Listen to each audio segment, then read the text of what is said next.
Olá, meu nome é Juan Brandt, falo em nome do IPEP, que é o nosso Instituto de Pesquisa em Psicanálise e Psicopatologia de Brasília. Estamos em meados de dezembro de 2020 e eu venho aqui falar sobre um texto de Freud de 1899, cujo título em português é Lembranças Encobridoras. Nesse texto, Freud debate a questão da importância psíquica de um evento e a sua retenção na memória. E ele parte das questões da memória infantil e desde aí ele toma como referência uma obra publicada em 1897, portanto 2 anos antes desse texto, por umas pessoas chamadas V. e C. Henry. Esses Henry teriam entrevistado 123 pessoas, na verdade encaminhado uma pesquisa junto a 123 pessoas, para levantar informações sobre a idade em que estariam as memórias mais antigas dessas pessoas. Não sei se tem outros itens na pesquisa, mas é isso que nos chama a atenção. E Freud usa como referência o resultado dessa pesquisa dos Henry e aponta, inclusive, que a maior parte das pessoas, acho que na faixa de mais de 70%, tem as memórias mais antigas concentradas entre os 2 e os 4 anos. Mas eles confirmam que existem casos de pessoas com memória anterior a haverem completado 1 ano de idade. Muitas também teriam as memórias posteriores aos 4 anos, 5, 6, e haveria até algumas em que a memória mais antiga estaria aos 10 anos de idade. Bom, a partir daí é que ele inicia um debate bastante interessante. É uma questão que chama a atenção tanto desses pesquisadores Henry quanto de Freud, e isso tem a ver com a clínica dele, é que muitas das pessoas trazem referências a memórias de cenas triviais, que não têm maior representatividade. É tipo um homem que lembra que caminhando quebrou um galho, ou um outro que lembra que sobre a mesa de casa havia uma bacia com gelo dentro. São coisas assim, muito triviais. E se a gente procurar, acredito que você procurando também vai encontrar cenas bem primitivas da sua vida que não têm maior significado, são triviais. E daí ele começa a discutir por que algo que não é tão significante aparece como memória, se justamente não tem esta relevância. E nesse sentido ele aponta que o que é reconhecido não é a experiência relevante em si, e sim uma escolha. Existiria uma escolha que é feita para então ser trazida para a memória. Então, essa escolha seria feita em função de um conflito entre forças opostas. Aí ele já está falando alguma coisa que depois do recalque ele vai falar da censura. A censura que nos coloca entre a consciência moral e o inconsciente. E essa censura, então, faria uma conciliação. E o Freud aí já fala nessa conciliação.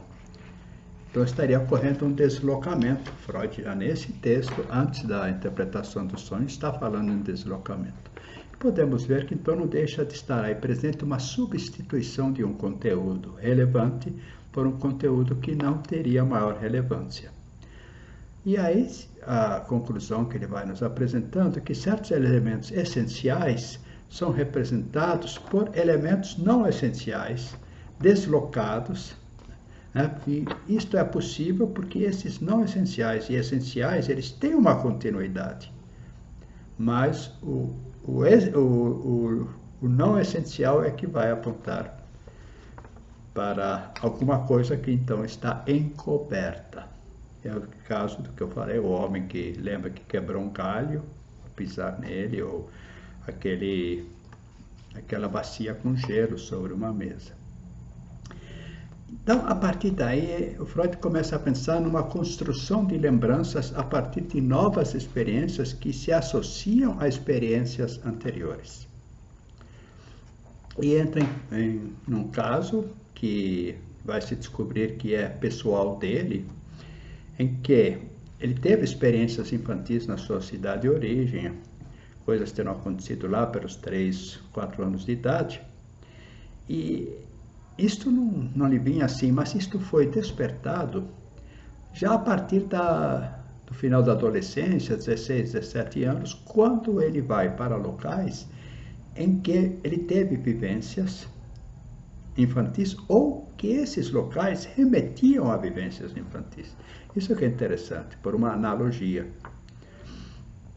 E aí a gente pode até pensar depois, quando a gente discute tanto déjà vu, que é você ver algo e achar e ter certeza que já viu, é o que ele vai depois discutir em Psicopatologia da Vida Cotidiana, que nesse texto nós já podemos pensar, porque Freud foi aos Alpes e lembrou de cenas envolvendo flores amarelas que ele via nos campos da terra natal dele aos 3 anos de idade. Então ele não tinha estado antes nos Alpes. E como é que ele faz essa ligação? E ele sabia que ele não tinha estado, mas ele lembrou de flores amarelas dos 3 anos, ao estar nos Alpes, onde ele viu flores amarelas. E também nessa época, ele também constrói uma outra lembrança de uma cena infantil em que ele está com uma priminha, que na verdade é uma sobrinha filha do meio-irmão, e um outro menino. E existe uma cena em que flores que essa menina tem são arrancadas dela, flores evidentemente amarelas, e eles vão correr atrás de comer um pão saboroso. Isso também foi despertado posteriormente, na época em que Freud estava começando sua vida, estava difícil ganhar o pão de cada dia. De algum modo ele construiu algo a partir dessas cenas infantis. O relato ele é riquíssimo, eu recomendo que leiam esse relato. Então, você constrói posteriormente uma sequência que vai te permitir entrar em contato com uma experiência infantil, mas a partir de pequenos traços e que, na verdade, eles não fecham todo o sentido, porque é mais uma camada, é mais uma condensação, também um deslocamento, uma censura trabalhando e algo aparece para você que você ainda precisa entender. Ou seja, esse inconsciente é extremamente complexo. E o Freud pensa então que sempre que numa lembrança o sujeito aparece como um objeto entre outros objetos, esse contraste entre o eu que age e o eu que recorda é um indicativo de que essa impressão foi elaborada na época do despertar da lembrança. Ou seja, Freud teria despertado, teria construído uma impressão, ou melhor, teria construído uma recordação aos 16, 17 anos e depois aos 20 e poucos, de algo que, na verdade, teria que ter acontecido na infância. Bom, então, não é real? Em parte é, porque ele usou elementos novos, mas que estão associados a elementos antigos, e nessa construção, algo do antigo recebe um sentido agora. Só que esse sentido é um sentido que o adulto faz. Este adulto está se observando infantil. São 2 eus. Então, é uma construção. Se eu não estivesse me vendo, sim, eu estivesse vivenciando, seria mais fidedigno aquilo como original. Mas se eu me observo naquela cena, então é porque eu a construí. É essa a colocação. Então isso é muito interessante para a gente pensar clinicamente. Quando o paciente nos traz uma história em que ele se observa, é diferente de quando ele está na própria cena. O Freud chega a pensar também na questão da falsificação da memória. E, novamente, ele fala em condensação, deslocamento. Portanto, depois do evento recalcante. Ou seja, houve o evento recalcante e o evento recalcante te deixou sem a lembrança. Acontece que, quando você depois entra em contato com certas situações, e então faz a associação com algo que ficou recalcado, que alguns traços disso escapam, você então constrói uma lembrança mais contínua. E é essa que você vai relatar. E mesmo essa ainda vai ter que ser analisada, trabalhada no nosso processo analítico, para que se consiga tirar desse conjunto condensado e deslocado alguma coisa que dê sentido a, por exemplo, a angústia que o analisando nos está trazendo. Então, uma pergunta até, né? Se as lembranças da infância serão de fato lembranças em todos os casos. Parece que não podemos dizer isso. Podemos dizer que as lembranças da infância são relevantes, são importantes, mas como traços que foram organizados. E esta organização, se ela dá conta da angústia, então atingimos o ponto essencial da análise. Se não dá conta, então continuamos com a angústia. O caso do Homem dos Lobos é ímpar nisso, né? Lembram que o Freud teve que propor ao Homem dos Lobos que ele teria assistido a cena primordial dos pais antes dos 2 anos.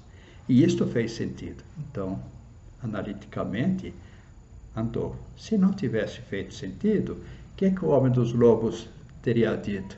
Freud, não tem nada a ver.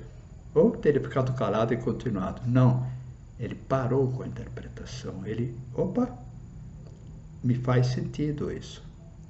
Então, do jeito que o Freud relata lembranças encobridoras, em que ele se coloca como o analista e o analisando nas duas posições, e ele fez isso na autoanálise dele, embora tenha também conversado com Fliess a respeito disso. Então, nesse momento, quando ele, como analista, colocou a interpretação para ele analisando, ele, como analisando, falou, isto faz sentido. E o trabalho foi sendo aprofundado. E vocês, lendo o texto, vão ver esse aprofundamento dessas memórias e que chega, então, a um resultado que, para Freud, pareceu bastante interessante, ao ponto de ajudá-lo a construir a psicanálise. É isso que eu tinha para este momento. Agradeço terem me assistido. Estamos aqui sempre disponíveis. Entrem em contato com a gente. Nosso site é psicanálise-ipepp.com, tá? E o nosso WhatsApp é 61996431886. Gratos, até uma próxima.